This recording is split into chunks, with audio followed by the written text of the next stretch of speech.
नाजरीन आदाब, में मुदस्सिर अहमद इनकलाब न्यूज़ की ख़ास पेशकश के साथ आपके सामने पेश हुआ हूँ। नाजरीन, इस वक्त भारत के जो सियासी हालात हैं वो दिन ब दिन बिगड़ते जा रहे हैं।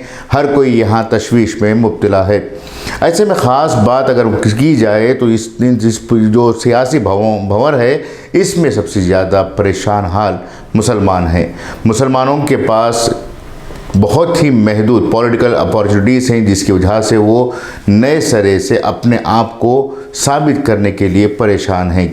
हालांकि कई सालों से हम ये कहते आए हैं कि मुसलमान इस मुल्क के किराएदार नहीं बल्कि हकदार हैं, लेकिन इन हकदारों को मुनासिब पॉलिटिकल, सोशल और इकनॉमिकल हक़ नहीं मिल रहा है।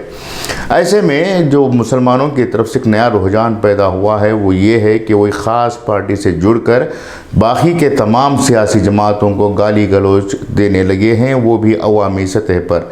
अगर कोई किसी ख़ास सियासी पार्टी से मुसलमान जुड़ते हैं तो वो मुसलमान इस बात को हिकमत के साथ, खामोशी के साथ फॉलोअप नहीं करते, बल्कि ढिंडोरा पीटते फिर रहे हैं कि हम उस सियासी जमात के साथ जुड़े हुए हैं और ये सियासी जमात बीजेपी के अपोजिट में खड़ी हुई है। ऐसे में सबसे अहम जो तशवीश की बात यह है वो ये कि ये बीजेपी को हराने या फिर एक सियासी पार्टी को खुश करने का जो एजेंडा लेकर मुसलमान निकले हुए हैं, उससे जो दूसरे सेक्युलर या फिर कम सेक्युलर सियासी पार्टियां हैं वो मुसलमानों से दूर होते जा रहे हैं। इसी ताज़ा मिसाल हम कर्नाटक से देना चाहेंगे कि कर्नाटक में कुछ साल पहले तक कांग्रेस का मुतबादिल जो है जेडीएस था, जेडीएस और का मुतबादिल मुसलमानों के पास कांग्रेस पार्टी थी। अब जब जेडीएस बीजेपी के साथ हाथ मिला चुकी है तो मुसलमानों ने जेडीएस को और बीजेपी को एक ही तराजू में रखकर तोलना शुरू किया है।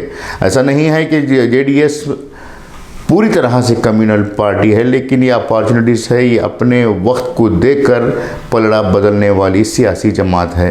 ऐसे में गुज़िश्ता दिनों जो इंतखाबात हुए, जो ख़ासकर जनपदन के बाई इलेक्शन हुए हैं, वहाँ के जो हालात हम देख रहे थे, उन हालात में मुसलमानों ने खुले तौर पर जेडीएस को अपना दुश्मन बरकरार दिया है। जाहिर सी बात है कि कुमारस्वामी ने जिस तरह की बातें की हैं, जिस तरह से बीजेपी के साथ हाथ मिलाया है, इससे मुसलमानों के जज्बात को ठेस ज़रूर पहुंची है, लेकिन ये जो जज्बात हैं उन जज्बात पर काबू पाते हुए अगर मुसलमान अपने मुस्तकबिल के पॉलिटिकल प्लान्स को तरतीब देते हैं तो इससे बहुत बड़ा फ़ायदा हो सकता है। हम ये नहीं कह रहे हैं कि कुमारस्वामी की खुलेआम आप तायद करने के लिए उतर आएँ या फिर कांग्रेस पार्टी की खुलेआम आप तायद करें, और ना ही आप बीजेपी को बुरा भला कहें। जो काम करना है वो वोट के ज़रिए से करना है, जो काम करना है वो अपने नुमाइंदों का इंतखाब करते हुए करना है। लेकिन हम देख रहे हैं कि हर कोई अपने आप को पॉलिटिकल हीरो बनाते हुए एक दूसरी सियासी जमात के साथ लड़ने के लिए तैयार हो रहे हैं। ख़ासकर मुसलमानों में जो रुझान पैदा हो रहा है वो यकीनन डेमोक्रेसी यानी डेमोक्रेटिक पॉलिटिकल सिस्टम के लिए बहुत ही तशवीशनाक है। जब तक हमारे पास अल्टरनेट सोर्स नहीं होता उस वक्त तक सामने वाले को बुरा भला नहीं कहना चाहिए। अगर किसी वजह से आने वाले दिनों में बीजेपी और जेडीएस मिलकर साथ में हुकूमत बनाते हैं तो जो मुसलमानों ने आज जेडीएस और बीजेपी को गालियाँ दी हैं कि तो क्या उनसे वो अच्छाई की उम्मीद कर सकते हैं। समझ लीजिए कि जब मुसलमानों को कोई काम इस पार्टी से लेना हो या फिर हुकूम बीजेपी से लेना हो या फिर जेडीएस से लेना हो तो किस मुंह से वो जाकर कुमारस्वामी से बात करेंगे। कोई भी सियासी जमात, कोई भी पॉलिटिकल पार्टी डेमोक्रेटिक सिस्टम में लॉन्ग टर्म सस्टेन नहीं होती। हर 5 साल में या फिर उनकी एक जो मुद्दत होती है उस मुद्दत के बाद रोटेशन का सिस्टम भी डेमोक्रेटिक सिस्टम में आम होता है।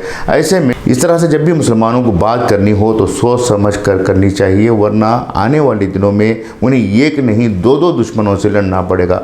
फिलहाल तो अपने आप को मुसलमान बीजेपी को अपना दुश्मन मानते हैं।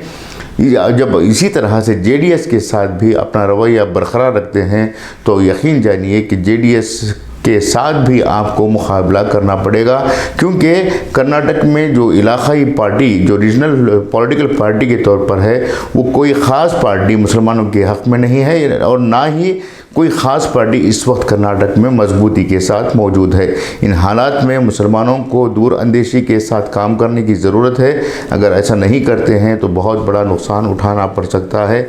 उस वक्त जो मुसलमानों के सो कॉल्ड लीडर्स हैं वो ना आपकी मदद के लिए आएंगे, ना ही वो लोग जो मुसलमानों के वोटों को एक तरह से बंडल बनाकर दूसरी एक ख़ास पार्टी को पहुंचाने की कोशिश कर रहे हैं, वो आपकी मदद के लिए आएंगे।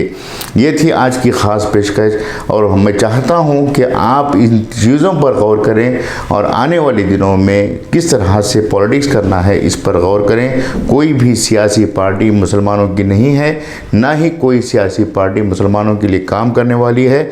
यहाँ इस मुल्क में रहना है तो बहुत ही वसी नज़रिए के साथ, अच्छी सोच के साथ तमाम सियासी जमातों को साथ में लेकर आगे बढ़ने की ज़रूरत है, वरना नुकसान हमारा होगा क्योंकि हम माइनॉरिटीज़ हैं। ये थी आज की ख़ास पेशकश। उम्मीद कि आपको पसंद आएगी।